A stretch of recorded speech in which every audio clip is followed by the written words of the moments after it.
The Dirk particle. Yes, the Dirk particle. The Derek particle. Oh, he made me even do it. The D particle. The Derek particle. Wow. Derek particle. Derek It is particle. everywhere. Yes, that's right. Everywhere you attempt to observe it, there it is. Derek's actually the next thing they're looking for at the Large Hadron Collider. Now they've increased their power. Now the Higgs boson's taken care of. They want to nail down exactly where Derek is using that. Exactly. Yeah. So I had a really interesting interaction. When I flew back from Morocco, I was waiting for my luggage to come off the plane, and a young man came up to me with his phone and with a pretty posh set of headphones and said, "You're Brady, aren't you?" And I'm like, "Yes." He goes, "I was just listening to Hello Internet on that flight and I thought I saw you."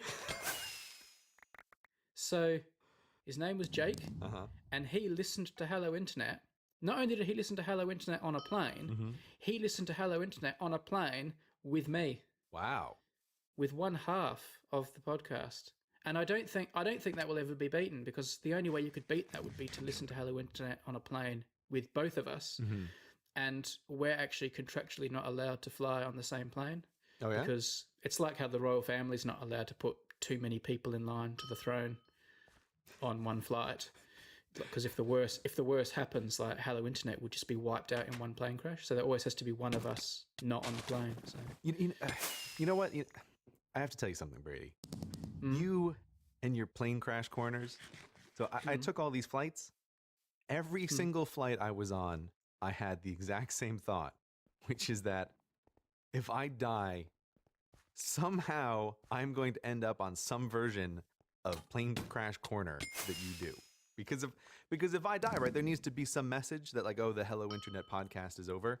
And it's like, oh, I'm going to be going down on an airplane, and my last thought is Brady's going to be doing a plane crash corner on number file mentioning that CGP Grey has died. This whole plane crash corner thing, I think about it now, end my own mortality every time I'm on a plane, every plane ride. Great. I don't like this. Yeah? If you die in a plane crash, I will not be doing a plane crash corner about it. Yeah? You sure? You can know that right now. Oh, yes. Yeah? It wouldn't be extremely tempting? No. You're going to watch Air Crash Investigator for the flight that I was on? You think some good friend of mine dies in a plane crash and I'm going to exploit it and make like a plane crash corner about it? That's crazy. There's going to be like a plane crash corner on Brady stuff for CGP Grey's plane. That's all I could think of a few times. Okay, well, if you think about that, that's fine. But just know that won't happen. Oh, yeah? Just let your last thoughts just before the plane smashes into the ocean. Just know that won't happen. Okay? Oh, yeah? Huh. Okay. I swear, this podcast has made flying more difficult. I find it funny, though, that your fear isn't, oh, no, I'm going to die and what's going to happen to me after death, or is it going to hurt? Your fear is, what's Brady going to do with this on the internet? I'm not saying that that's my fear or anything, but it was just a thought that I couldn't help think on every flight that I took this summer, and there have been many flights. There's still another one, Gray. Yes, there is still one more. Actually, there's still at least two more. I get to pass through Dulles for, let's see, like the 6th time in this summer. Yeah. Wow. I think this will be the 6th time I get to go to Dulles this summer. Not looking. Do you want to give it. us? Do you want to give us Dulles Airport Corner? What's the latest happening there? Chewbacca, you take over from here. I will just briefly say that I hate this airport, and we're flying to my parents, going through Dulles, and we have to spend some time in this horrible airport that, again, is just every section of it alternates from freezing cold to 85 degrees and 80% humidity. Like they managed to recreate a tropical jungle on the inside. And I'm looking at the disgusting carpet and the low ceilings and just thinking like, God, I hate this place. So we spent some time in Dulles and like, great, I'm going to leave this airport. We're just going, right? But no, Dulles always gets you. And so we're flying out of Dulles, flying down to North Carolina. And there's a huge storm, apparently, in North Carolina that we're trying to fly around. And so there's like, we're in this big, like, turbulent aircraft. I'm already feeling not very well, and now we have turbulence. And once again, thinking of the podcast, the pilot comes on after we've been flying for maybe 2 hours, and he's like, hey, everybody, we're running out of fuel. Attempting to land in North Carolina because of this storm. So I'm just going to radio Brady so he can get recording on his next plane crash call. Yeah. And again, as always with this stuff, I'm thinking, why are you telling me that we're running out of fuel? Well, I don't need to. Whatever your next sentence is going to be, you could have skipped the "we're running out of fuel" part of the first sentence. But anyway, so he could have gone straight to "we're going to crash." Well, almost as bad. He says we have to turn around and go back to Dulles. I would have almost rather attempted a crash landing in North Carolina than hear that we have to turn around and go back to Dulles. Just smash it into a mountain. We'll take our chances. Yeah. But this is why. Like, why do you tell me we're running out of fuel and then that we're going back the way that we've just come because there's apparently nowhere else to land on the eastern seaboard except Dulles? Yeah, so we turn around, we fly back to Dulles.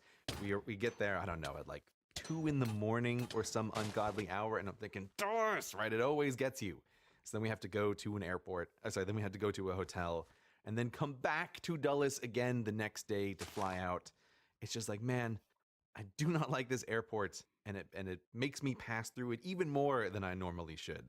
But yeah, when they said we're flying back to Dulles, I thought, I can't believe this. Do you ever consider other routes, or is there no choice? It's the only way you can go. The answer, I guess the answer, continuing on from our earlier conversation, is that if I'm going using the standby method that I always do, Dulles is always going to be the option that I'm taking. There are other planes that exist in the world, but the standby route on United to where I want to get is always going to go through Dulles. Great, it's time to let standby go. Yeah, you've outgrown it. Yeah, you think so? Mm-hmm. I'll have to think about this. The only thing in Dulles that I was kind of interested to discover, because we talked about those tank truck AT-ATs that transport you from terminal to terminal. Oh yeah, they sound cool. They do sound cool. I did find in Dulles, if you look in the right spots, you can see disused infrastructure from where those things used to connect into the terminals and where they now go into nothing. There are some doors that just open out into open space 20 feet over the ground. And I realized, I always just thought, what are these stupid doors that go to nowhere? And then I figured out last time, I go, oh, right, of course. These are disused docking points for transport at Dulles. They're at loading bays. So if you are at Dulles Airport and you see a door that could injure you severely if you walk through it, that is the old Dulles infrastructure. So you may be there right now. You'll find them. It's like a fun scavenger hunt to do.